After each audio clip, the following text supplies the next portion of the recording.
For whence but from the author of all ill could spring so deep a malice, to confound the race of mankind in one root, and earth with hell to mingle and involve, done all to spite the great Creator. This is from Richard III, Shakespeare. I shall despair, there is no creature loves me, and if I die no soul will pity me. Nay, wherefore should they, since that I myself find in myself no pity to myself. Solzhenitsyn describes the reactions and actions of Communist Party members who were devoured by the system, because that often happened.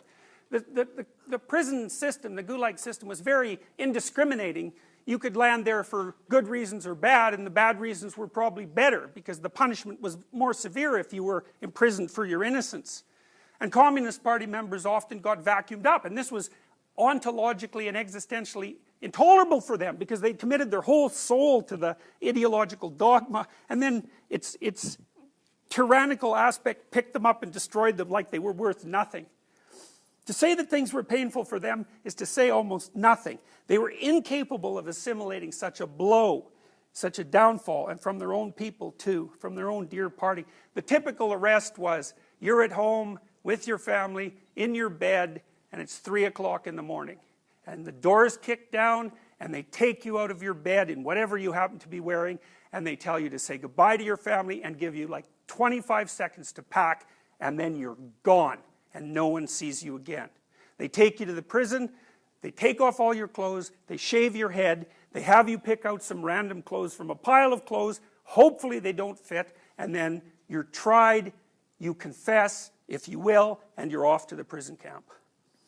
To say that things were painful for them is to say almost nothing. They were incapable of assimilating such a blow, such a downfall, and from their own people too, from their own dear party, and from all appearances for nothing at all. After all, they had been guilty of nothing as far as the party was concerned, nothing at all.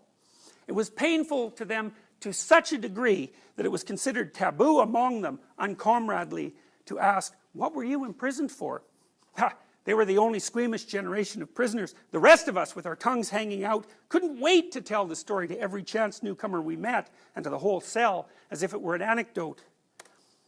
Here's the sort of people they were. Olga Sliosberg's husband had already been arrested, and they had come to carry out a search and arrest her too. The search lasted 4 hours, and she spent those 4 hours sorting out the minutes of the Congress of the bristle and brush industry, of which she had been the secretary until the previous day. The incomplete state of the minutes troubled her more than her children, who she was now leaving forever. Even the interrogator conducting the search could not resist telling her, come on now, say farewell to your children. Here's the sort of people they were. A letter from her 15-year-old daughter came to Yelizaveta Tsetkova in the Kazan prison for long-term prisoners.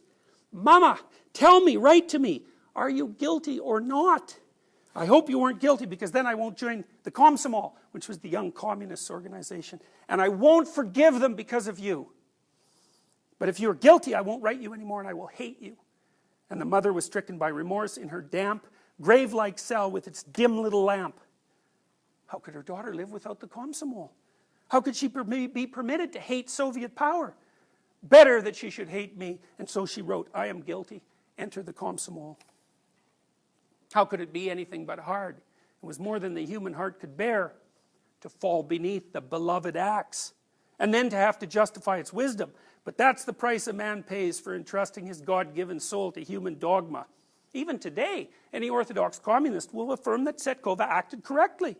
Even today, they cannot be convinced that this is precisely, quote, the perversion of small forces, that the mother perverted her daughter and harmed her soul. Here's the sort of people they were. YT gave sincere testimony against her husband, anything to aid the party. Oh, how one could pity them. If they at least had come to comprehend their former wretchedness, this whole chapter could have been written quite differently.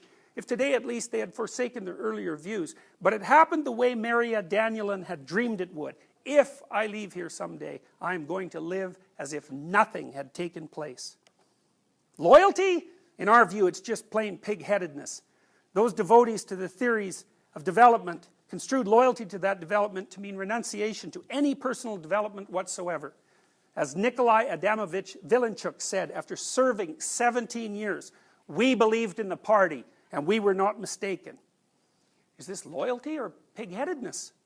No, it was not for show and not out of hypocrisy. Hypocrisy that they argued in the cells in defense of all the government's actions. They needed ideological arguments in order to hold on to a sense of their own rightness. Otherwise, insanity was not far off. This is from Paradise Lost. So, in this scene, Satan is cast into hell, and it's because of his rebellion against the transcendent, his idea that he himself is sufficient. This is his statement to his crew.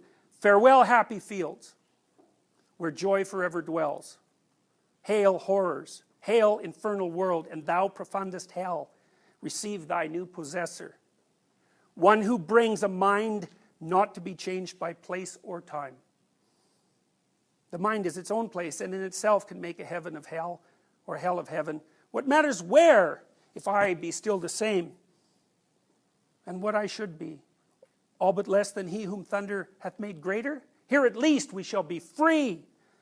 The Almighty hath not built here for his envy, will not drive us hence. Here we may reign secure, and in my choice. To reign is worth ambition, though in hell. Better to reign in hell than serve in heaven.